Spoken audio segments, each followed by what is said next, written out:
write to you now, but I do not write from my room, with a bed so soft and a window so bright. I do not write from my home, with couches so comfortable and food so good. Oh, food, how I miss it. Water, too, if I could get one drop. Oh, how I would thank God. Well, I'd thank someone for it, anyways. I do not write from my treehouse, among friends so dear, and chirping birds so near. I do not even write from the world you live in right now. No, I write from a place much, much worse. It's ironic, because during my last moments in the world, I couldn't imagine any sort of place worse than the place we call Earth.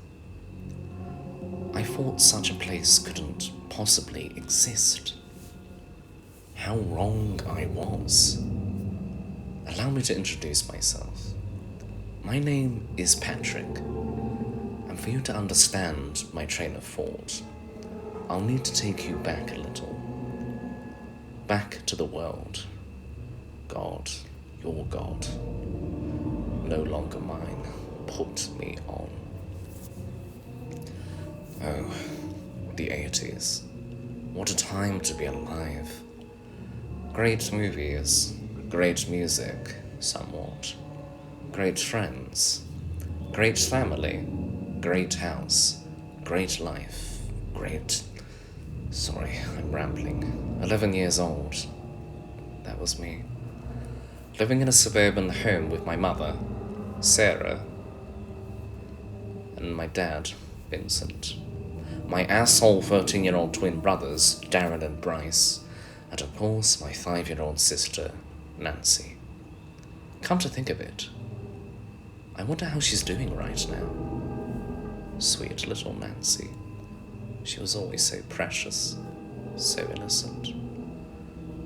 I hope what we went through together never changed that. Anyhow, I can remember the day so clearly. I was playing a basketball game of 2-on-1. I was the one, with Darren and Bryce. The two jerks were creaming me, of course, never hasting to shove me around and taunt me. Patrick, you're ass at this, they would say. Well, of course, I was ass. I was an 11-year-old playing 2-on-1 against two 13-year-old pricks. Actually, you know something? I'm gonna stop calling them names. See, when you're on Earth, it's easy to call your family members names and quarrel with them constantly. Where I am now, though, you'd give anything just to hug them for 5 seconds and just tell them how much you love them. Well, oops, I'm rambling again. Well, soon enough, our mother called us in, as we were having some guests over that night, our new neighbours. The new neighbours in question were the Hofmeister family. Up to that point, all I had heard my brothers say about the Hofmeisters were things like they're creepy as shit and weird-ass people who gotta go. I didn't share those opinions. They seemed like okay people to me. Nonetheless, the Hofmeisters came over that night. The family consisted of 3. First, there was 60-year-old Aileen, a skinny woman with short grey hair, always wearing black dresses. Next, we had none other than 60-something-year-old Leo. I don't really remember that bastard's age, nor do I care to. Also, extremely thin with a long nose that would make the pasty white guy on the Pink Panther show jealous. Then, there was David, their 11-year-old insecure adopted son. I'm pretty sure Leo and David are in the same place I'm writing from right now. But I'm not certain. See, we didn't really get to speak with anyone else here. Anyways, it was quite an eventful evening. Aileen and Leo had tea with my parents while Darren, Bryce, David and I hung out in our treehouse playing cards. In the treehouse, I started to get to know David a little better. I must say though, he seemed a bit on the weird side. He was pretty awkward when it came to discussing things such as where he moved from or what life at home was like. Still, he was a nice kid, just very shy. Later that night, when the sun went down, my brothers had already gone home, and David and I were walking down our street lamp lit road. That's when he invited me to his house for a bit. It was a Friday night, so I figured it'd be okay. Let me say this, his house was big. It was the biggest in the neighborhood, down at the end of my street, sitting high on a hilltop as if it were better than all the others. Behind it was a large field that eventually merged into some woods, which lined the horizon. Entering David's house, we walked into his kitchen, where he told me to take my shoes on so as to not upset his parents. I heard some footsteps upstairs, so I figured his parents must have gotten back from my house. We sat down at his counter, eating yogurt. With David continued to dodge my questions about his home life, or just his life in general. All I knew was that he was adopted. Soon enough, I heard Aileen upstairs. "David, come upstairs, please," she said. David told me to stay put, as he'd only be a minute. And just like that, he was gone. I sat alone in their kitchen, finishing off my yogurt cup. I decided to get up and look around a bit to keep myself busy while David was upstairs doing whatever the hell he was doing. Looking at the fridge, I got a look at some of the pictures that were magnetized to it. These included family photos with the grinning faces of Aileen and Leo, and the frowning face of David. Why did David look so unhappy in all of these photos? Oh, and another thing. There was a photo on their fridge of some kid sitting on the floor of what looked like a cellar, just staring up at the camera with a blank face. Strange. I then walked over to a shelf in their living room, which was stocked with framed photos and figurines. Lots of self-portraits here, including one of Aileen, her expression blank, eyes looking very cold and lifeless. For some reason, it kind of reminded me of this portrait I'd seen once of the famous cowboy named Buffalo Bill. Same sort of stare and expression and whatnot. Anyways, sorry. I don't even know why that came to mind. I started looking at some of the figurines on the shelf. A Mickey Mouse doll, a monkey doll, this creeped me out, and a pentagram necklace. Oh, and there was also a crucifix necklace, but the cross was upside down. What idiot messed that up? I thought to myself. I then realized that David had been gone for a while, and I was getting a little bored with looking at people's decorations, if you will. I decided to go upstairs and find him. Walking up the stairs, I began to hear some weird noises coming from one of the rooms upstairs. It sounded like chanting, and as I got to the top of the stairs, I confirmed that it was.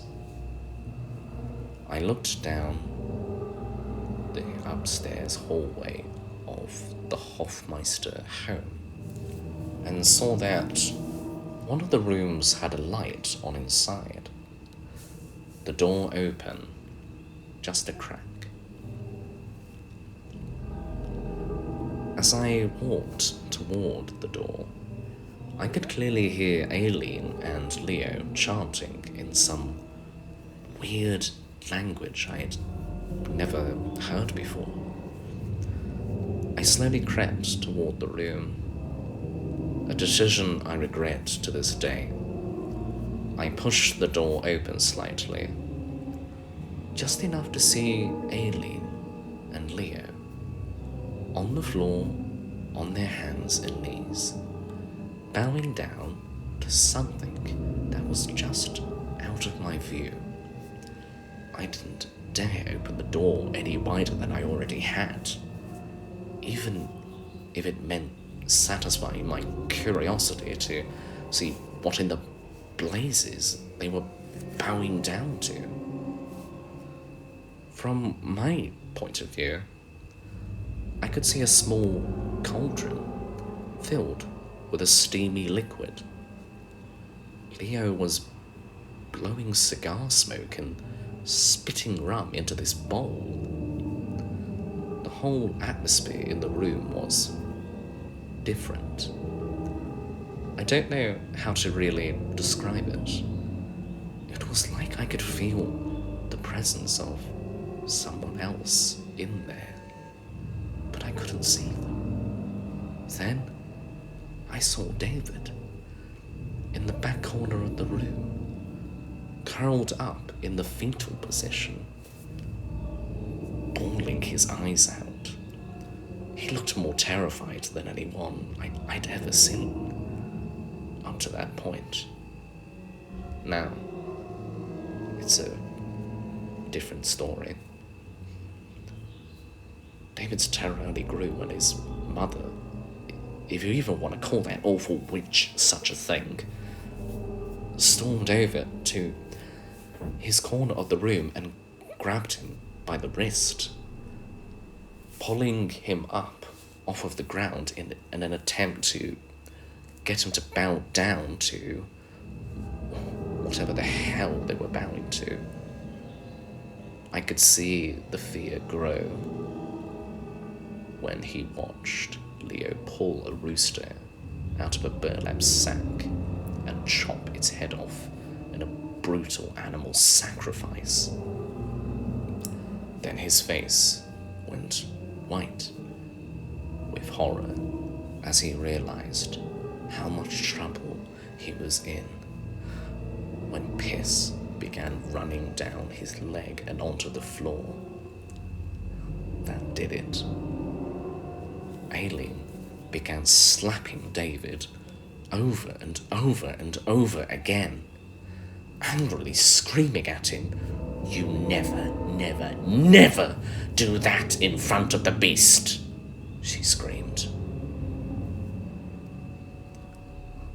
The beating eventually stopped, and David was just a heaping mess in a puddle of his own tears and piss. This was when I decided that it was a good idea to get the hell out of there. I turned to exit, but in my haste, I knocked over on one of their many picture frames that lined a desk upstairs. I winced when this happened, knowing that it was about a 99.99% probability that the devious couple down the hall heard it. I rushed down the stairs as quick as I could, nearly tripping myself. I did not care. I just wanted to get out. Still, poor David. I wished I could have done something to help. Grabbing the door handle, I prepared to make a hasty exit at the front door of that dreaded house. Then, I stopped dead in my tracks. Holy shit. Please tell me. Yep, my shoes were still in the kitchen. I ran for dear life toward the kitchen, locking onto my shoes like a missile. I grabbed them. Yes! Hello, Patrick. No. I looked up to see Eileen standing on the upstairs balcony, looking down over me with an overly friendly expression on her face. I was frozen in place. Do I run? No, that will just look stupid. Also, she'll know I saw what those creeps were doing up there. Hey, I managed to utter out. I didn't realize you were still here, said Eileen in a much too friendly manner.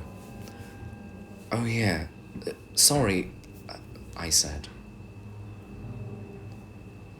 No need to apologize, she said, but it is getting quite late. You should get home. Don't need your parents coming over here now, do we? No, we don't, I thought to myself. I managed to stammer out some stupid reply before saying goodbye and rushing to their front door, bursting out of it. I'm never going back there, I thought to myself. If only that were true. As I ran home, I looked back at the house, and what I saw chilled me to the bone. In one of the bedroom windows was Aileen, just standing there, staring at me. When she saw me look, she raised her hand and waved. That was it. She knew what I saw. Damn it. Well, I ran home as fast as my feet could take me. I immediately told my brothers, told them about the beatings, the chanting, the cauldron, and Aileen repeatedly addressing someone or something in the room by the name of the Beast or Lucifer. Well, my stupid brothers proceeded to spread the story around the whole entire school until everyone knew.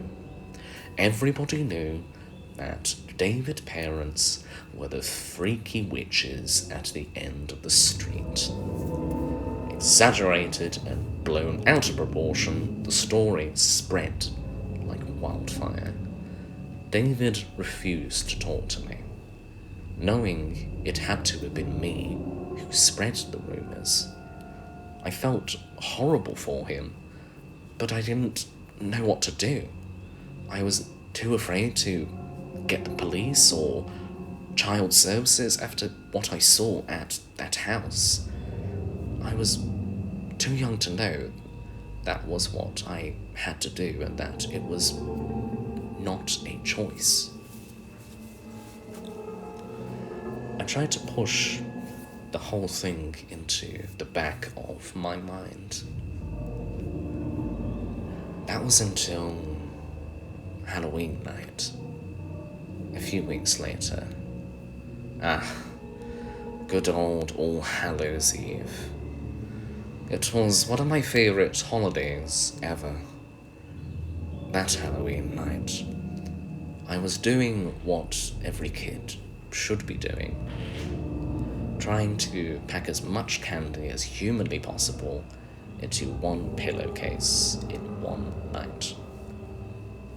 My friends and I were trying to hit all the local neighbourhoods, so we'd be able to mow down candy for months.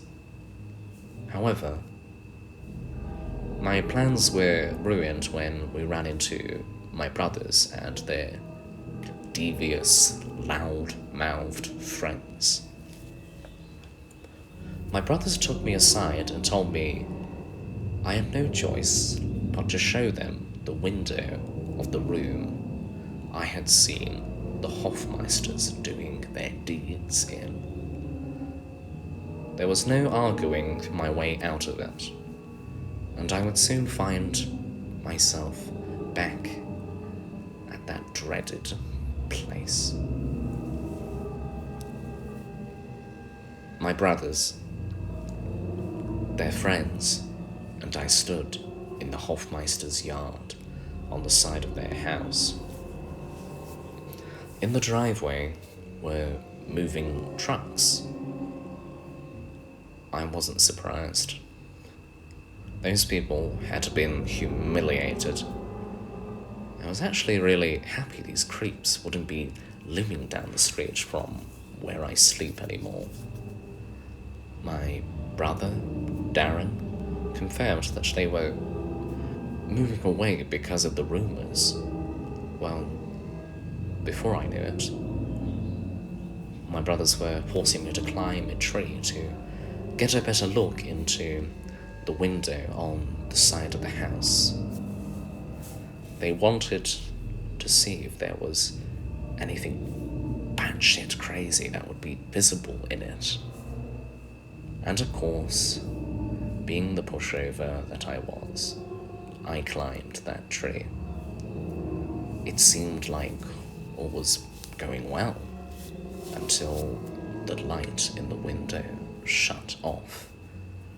This was the first sign that something was wrong. However, before I could get down from the tree and tell my brothers to piss off, we all heard the front door open. Of course, my brothers and their friends took off, leaving me up in the tree.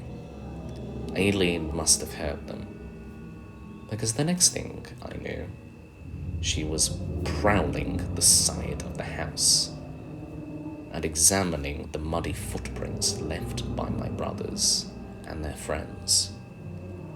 This is it, I thought. I'm gonna accidentally snap a branch or fall or something, and she's gonna catch me. But by some miracle, Aileen didn't see me up in her tree and went inside. Well, I hightailed it out of there, leaving my pirate hat, part of my Halloween costume, lying on the ground in their yard. I never wanted to even look at that damn house again. I sprinted down my street and through my neighborhood. all the way down to the schoolyard, where my friends and I agreed we'd meet up after my brother's little scheme. And to my utter dismay, my friends were nowhere to be found. All I could say at that point was that my brothers had, better still, have had my damn candy in their possession. I looked around the schoolyard a bit more. Nothing. Not a sign of my friends. It must have been pretty late at that point. There weren't even trick-or-treaters on the streets anymore. I know my parents were going to kill me. So I started to head home. A walk home on Halloween night was the coolest thing ever. It was peaceful, spooky, and unsettling, all at the same time. I kind of liked the creepy feeling. It was what gave Halloween its charm. However, I really don't like the feeling of terror. Kind of like the terrifying feeling that came over me when I noticed that I was being followed by Leo Hoffmeister's pickup truck. Great. Behind me were Elaine and Leo. Leo, of course, being the lapdog that he was driving. Aileen was sitting in the passenger seat. They knew. They knew I had spread those rumors. Who else could have? No one. I was their only visitor in their new house. I ran as fast as I could down the street, their old blue pickup truck continuing to cruise after me. I eventually veered off the sidewalk and into the woods. I ran faster than I ever had in my life that night, dashing through the woods. I looked back over my shoulders to see their truck, which was parked on the side of the road next to the woods. Holy shit, I thought. I am dead. These people are nuts.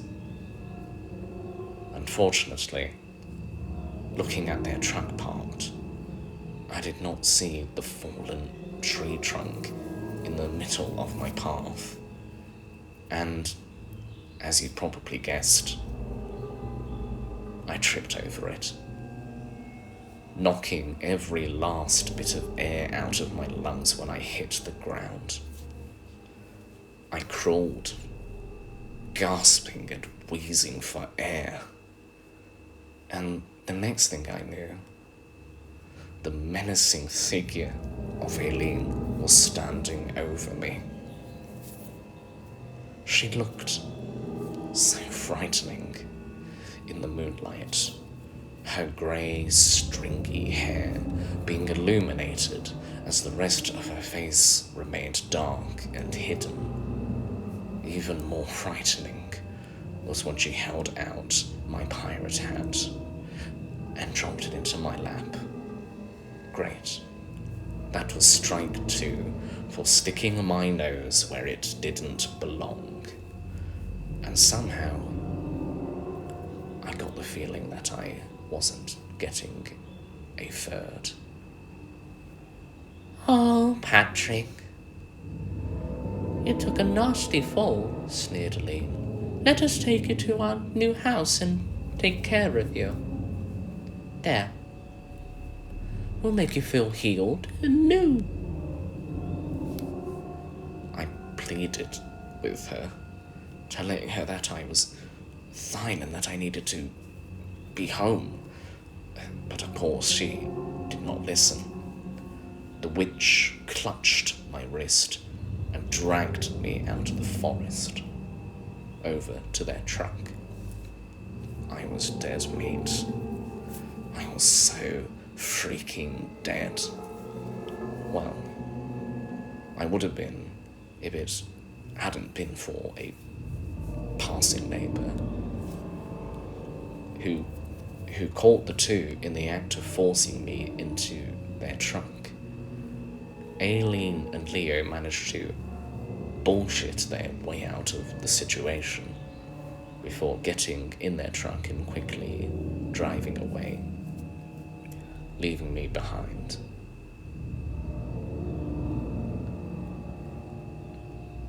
I went home and told my parents about the entire ordeal. The cops were called, yet after several days of searching, they were stumped as to the location of the Hofmeisters. According to them, they weren't at their old house, nor had they been to their new one. No record of apartments or hotel rooms were on file either. Those demon-worshipping, child-abusing scum had vanished off the grid. I was fine with that, and decided to try and get on with my life. Hopefully, never even having to think about the Hofmeisters again. However, it wasn't long before I began noticing some weird shit going on around my neighborhood. Now, what do I mean by that, you may ask? Well, first off, there were a couple of instances where I would see a kid on the street, walking up the road in a trance-like state. And where did they walk to? Why, none other than up that damn hill and into the dreaded Hofmeister home. Keep in mind that I was paranoid at the time, and my bedroom window looked right out into the street, so I was the only one noticing this stuff. At least, the only one in my household. I tried telling my parents, but they were simply just annoyed by it, telling me to quit letting my fears get the best of me. I still haven't forgiven them for it to this day. Then again, all I want right now is to tell them that I forgive them. The strange occurrences then began to take an even scarier and more insidious turn. One night, I woke up to hear the whispering of my little sister, Nancy. I got out of bed to have a look. As I walked down toward the hall, toward her room, I began to make out what she was saying. Things like, uh-huh, and okay, I'll go. I opened her door just in time to see her standing on her knees in her bed, staring out the window. However, that wasn't the scary part. The scary part was seeing a scrawny female shadow being projected onto Nancy's bedroom wall by the moonlight. The second I called out to Nancy, the shadow seemed to scurry off. I rushed over to Nancy, asking her who she was talking to. My little sister hadn't the faintest idea of what I was talking about. I told my parents, and this time my dad jumped out of bed at the prospect of someone standing outside of Nancy's window. However, he went outside to find no one. Well, I begin to run my mouth again.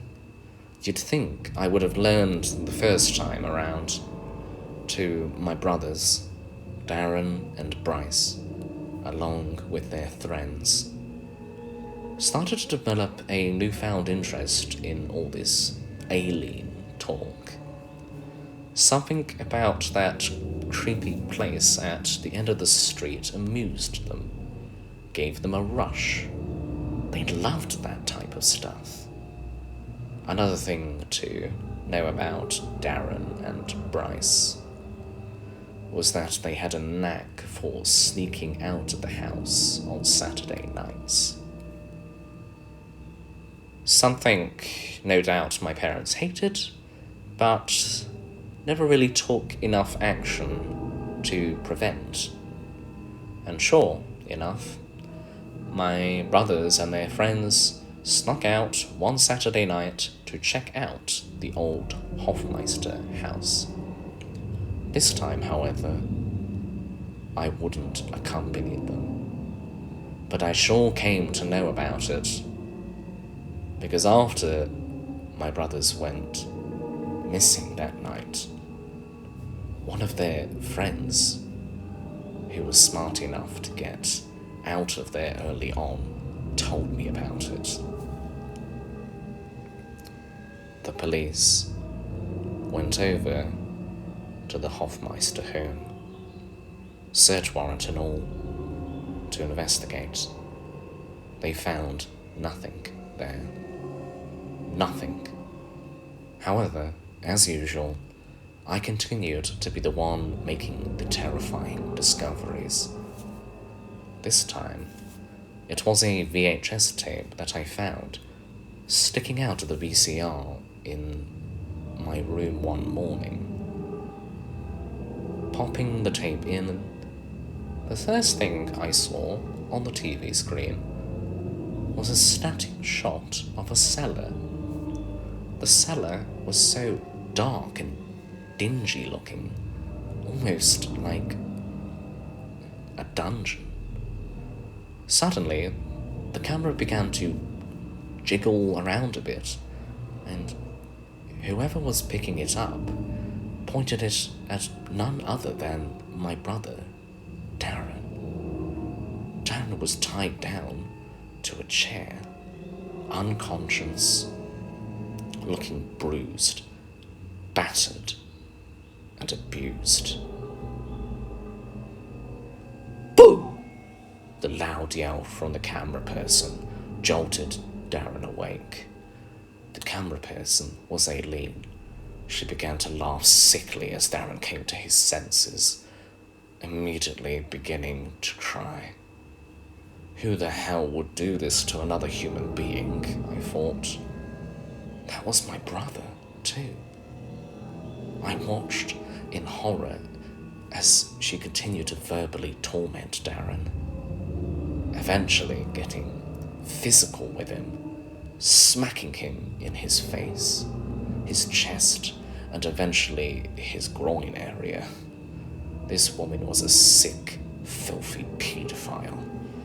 It wasn't until I saw Aileen begin to pull a sickle out of her pocket that I shut the tape off. Part of me wanted to go on. I had to know if Darren was dead, but I could not watch. I couldn't bear to witness my brother get tortured like that. I rushed upstairs to my parents' room, leaving the VHS in the cassette player. However, my parents were gone. They had vanished. Oh shit, I thought. Am I next? Well, when I walked downstairs, I stopped dead in my tracks on the stairwell. My blood ran cold as I noticed Aileen Hofmeister in my room, carefully removing the VHS tape from my VCR with latex gloves. She caught my stare. I swear, the second we made eye contact, my heart skipped a beat. She grinned at me and waved, saying, "I'll be back for you two tonight." And just like that, the witch climbed out my window and was gone. I rushed to Nancy's bedroom, now frightened out of my wits. Thank God, Nancy was still there. She was sleeping soundly. That is, until I woke her up. I ran in screaming and crying and probably scaring the poor girl half to death. I didn't tell her about the videotape. I just told the police. That night, our neighbour, Betty, frail old woman, babysat us at our house. No one had a clue where the heck our parents were. Outside of our home were 2 police officers keeping watch over the house. Betty was always a great neighbour. Such a nice old lady. The nicest woman you'd ever meet. I'm sure she's in heaven right now. If she didn't go to heaven, well, then I don't know who possibly could. Anyways, I was pretty antsy that night. Even with cops guarding the house. And I unfortunately was antsy for a very good reason. When the sun went down, I heard our back door open and close. Was it my parents? I suddenly got very excited, rushing to the door to see them. However, all that there was one person's muddy footprints on my floor. Something wasn't right. But no one could have gotten into the house, could they? The cops were outside. I rushed upstairs to get Betty. Running into my parents' bedroom, I heard the shower running. Banging on the door, I called Betty to try and get her attention. No answer. Then I realized nobody showers with their hearing aid in. Oh no. That's when I heard Nancy scream downstairs. I rushed downstairs, really not wanting to go into her room, but I knew I had to. When I got to her room, yep, you guessed it, she was gone. Window flung open. Where the hell were the cops? Taking matters into my own hands, I got my shoes and ran out of the door. Running down the street, my eyes adjusted to the darkness just in time to see Nancy entering the forest. The same forest that lies next to the hill upon which the dreaded Hofmeister home sits. I called out to her, desperately, but she was in a trance, just like those other kids I had seen. But no one would believe me then. Mustering up every ounce of courage I had, I ran after Nancy as she disappeared into the darkness of the woods. I ran deep into the dark forest, my feet making loud crunching noises on the gravel path beneath me. Catching up to Nancy, I pleaded and begged her to come too. She couldn't snap out of it. I began pulling her away, but she continued to walk deeper into the woods. Then, to make matters worse, I spotted Aileen. He was about 30 to 40 feet down the path from us. I couldn't snap Nancy out of this damn trance. I'll never forget the way her eyes looked, hypnotized and dilated. It reminded me of the trance that the snake carved from the Jungle Book put people in.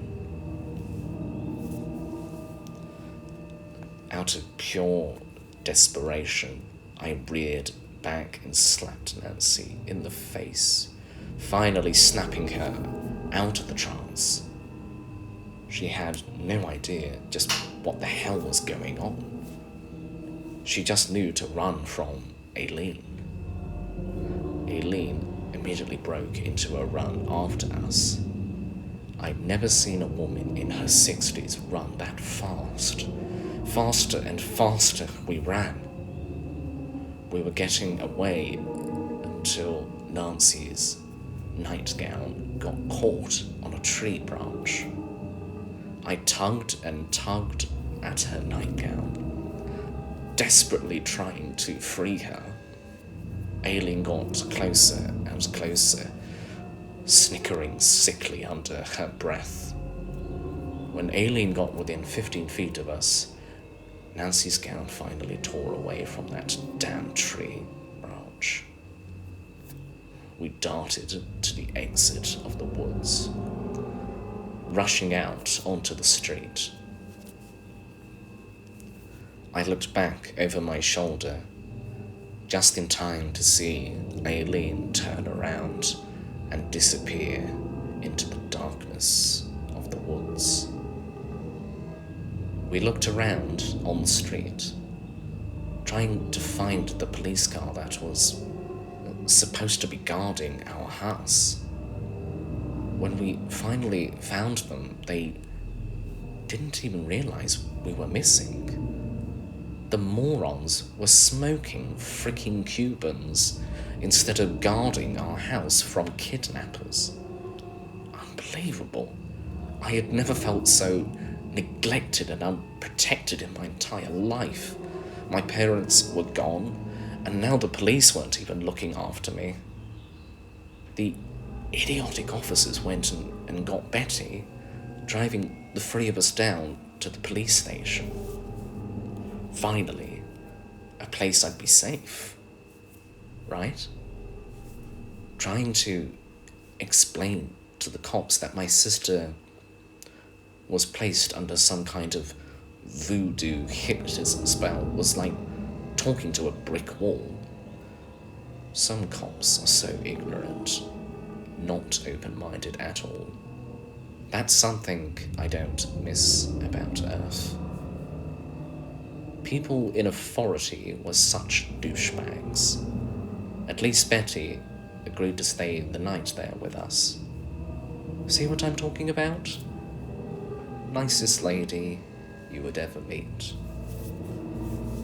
At some point, I fell asleep in the police station, and so did Betty and Nancy. What we woke up to was not at all what anyone ever wants to wake up to. Outside of the station, a roar filled the air. The roar was like nothing I had ever heard. That roar sounded like it came straight from the mouth of hell. The screams of policemen filled the air outside as we listened, scared for our lives. It wasn't until the roaring died down and the screaming stopped that we dared look out the window, and let me say, it was not a pleasant sight.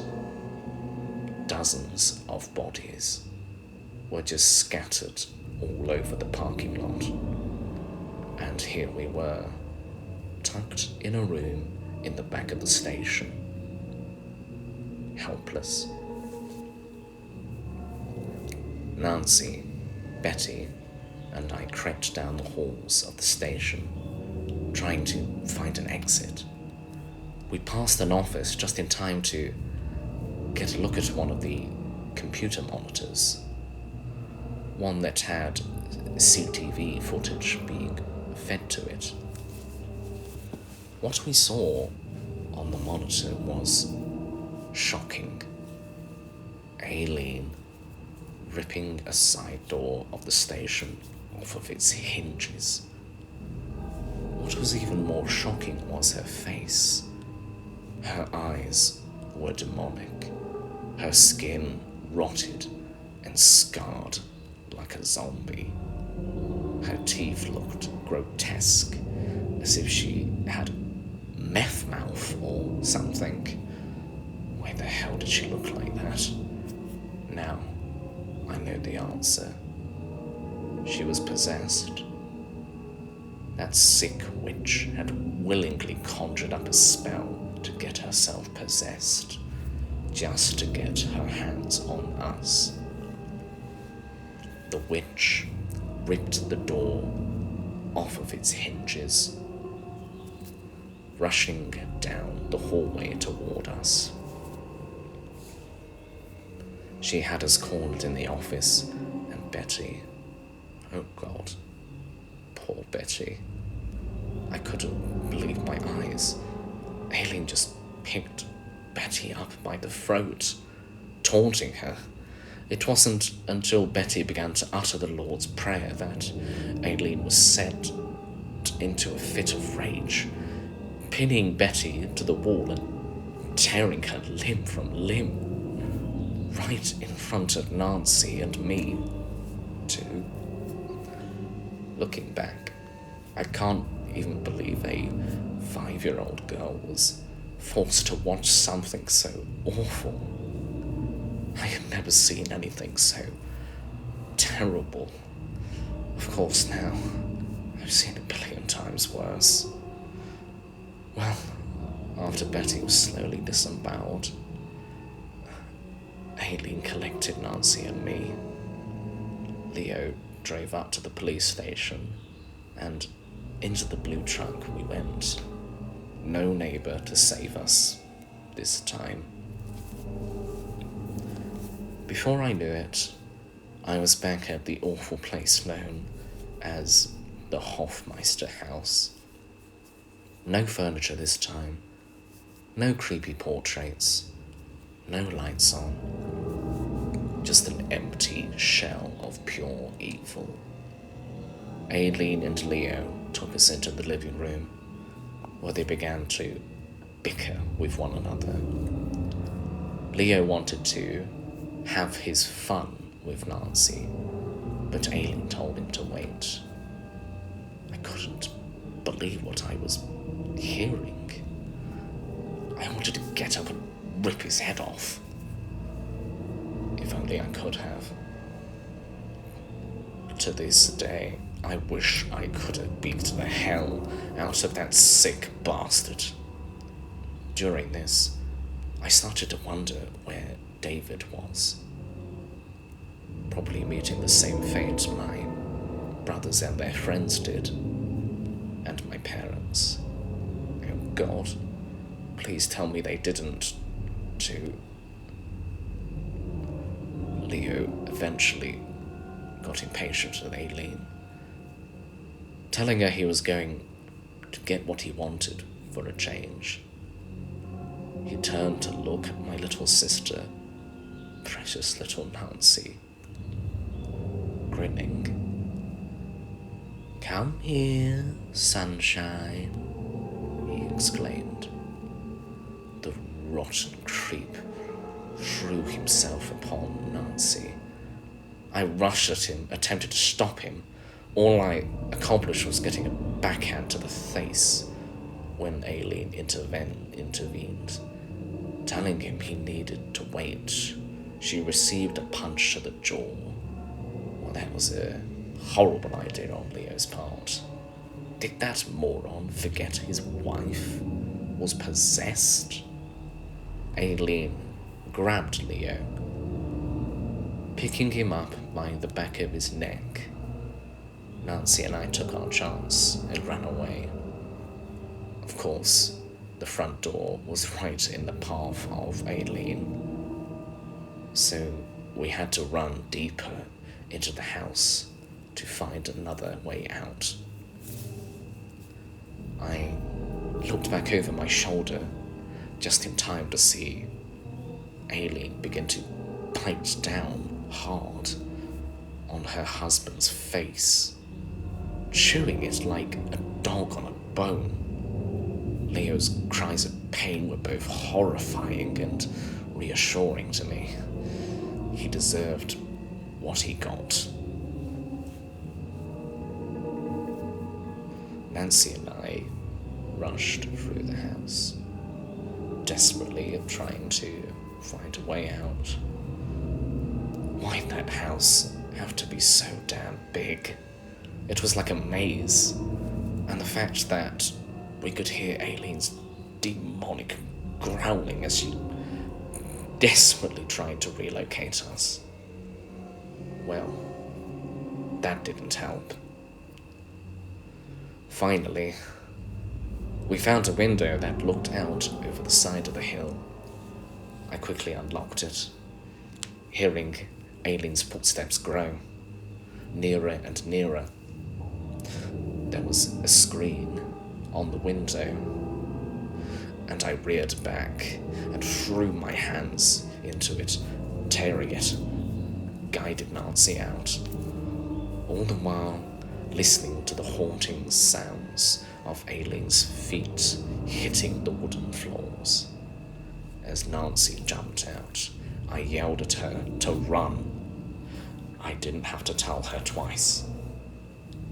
As I began making my way out of the window, I suddenly felt the hand or claw of Aileen grab my shoulder. I screamed out, but no one was coming to help. Aileen picked me up with the strength of an Olympic strongman, carrying me down the hallway and over to the basement. No, please no, I thought. Not the basement. Please, not the basement. Well, basement it was, as Aileen flung open the door and carried me down into the musty cellar. She got to the bottom of the stairs, clutching me in her arms, and flicked a light on. Immediately, a grisly figure was displayed by the dim light of the basement. It was a 7-foot-tall statue of the devil himself, complete with ram horns, ghoulish eyes, saber teeth, forked tail, and hoofed feet. This was what they were bowing down to that night. It must have been, but now it was in the basement. Aileen plopped me down in a wooden chair so that I was face to face with this horrible statue. She tied me down this time. It really is it, I thought. Aileen then pulled out a little black book with some sort of satanic symbol etched across the front of it. I tried begging and pleading with her, telling that I was sorry for the rumors that I spread. I even offered to tell the whole town that I was lying and that I completely made it up. Why did I even bother? Aileen was having none of it. I then began to cry, asking her why she had to kill my brothers and my parents. Once I said this, Aileen developed a confused expression on her face.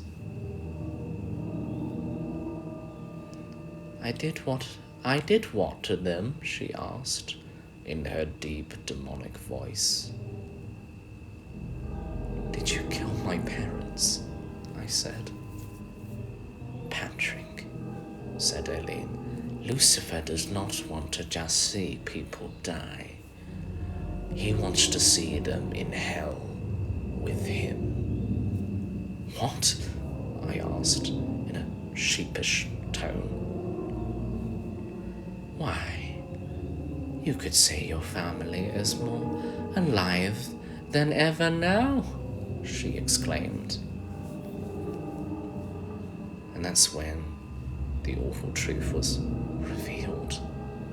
Out from the dark corner of the basement, behind the statue, came my parents, my brothers, their friends, and those kids I'd seen walking into the house. David was also among them, but they walked in a zombie-like manner. When they all stepped into the light, I saw into their pitch-black, possessed eyes. Those horrible eyes were not the eyes of the people I knew. They all looked dirty and abused, and their skin looked like it had begun to decay. Aileen grinned with glee at this sight. You see, Patrick, she said, Mummy and Daddy are here. Say hi to Mummy and Daddy. I looked at my parents, desperately trying to get them to respond to me, but they were gone. It was an awful feeling. Hail Lucifer! Shouted Aileen. Hail Lucifer! Repeated the hypnotized people in monotone zombie fashion. Aileen then looked at me. And now you will join them. Aileen opened the black book and began reciting incantations. The zombies, the people I once knew, encircled me and began reciting with Aileen. I pleaded with my brothers and David, with my parents, but it was no use. They were lost. Suddenly, the statue's lifelike lips began to quiver intensely. I thought I was dreaming. It's funny. When something like this happens, all you think to yourself is, holy crap, is this really happening? The statue's eyelids begin to quiver as well, before opening to reveal pitch-black eyes. The eyes began to glow a vibrant red, just as the statue's jaw began to unhinge.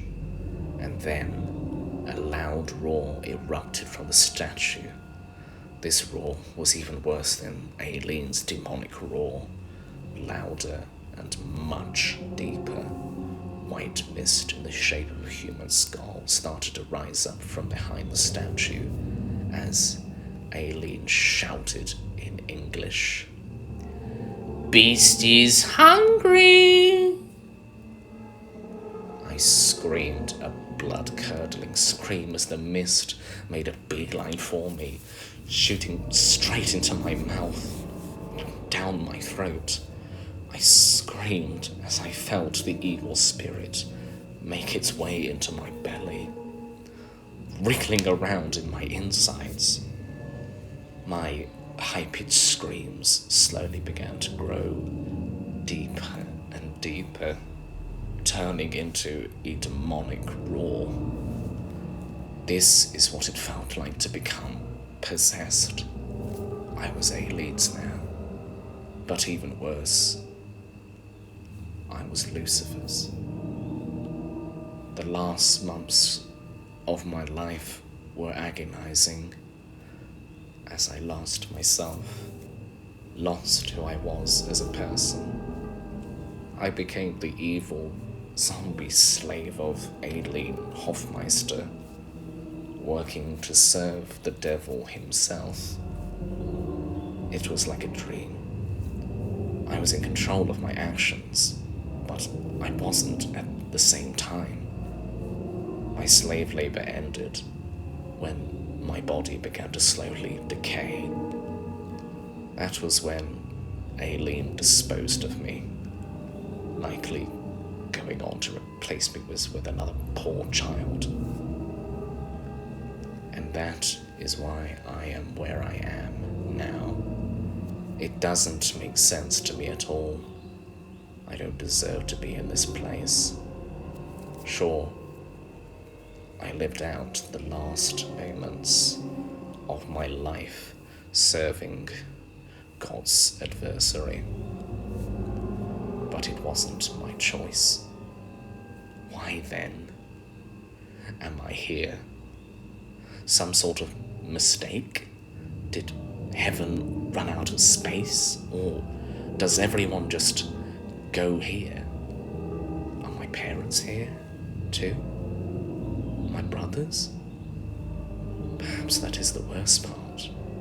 I am not even granted the answers to these questions. I just live in total darkness and extreme heat. Regardless, I know it is aliens' fault I am here. It's all aliens' fault. It was Alien who stole me from heaven's true light. And that is why, from hell, I write. Sorry for that. It's just that I used to like to rhyme when I was young.